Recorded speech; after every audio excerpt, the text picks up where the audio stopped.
So here we have a smoked LED side repeater set.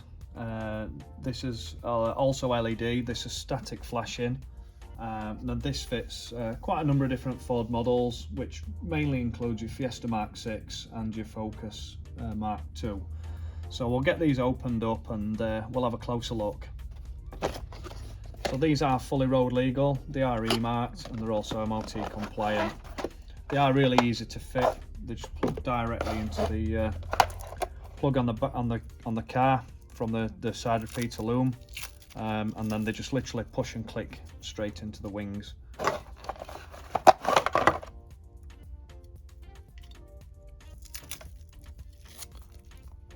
So now the protective film's off, let's have a closer look. So as you can see, these are really nice smoked finish. They're powered by 3 bright amber LEDs, and then this just pushes into the bulb holder on the car. It's just mimicking a capless bulb end.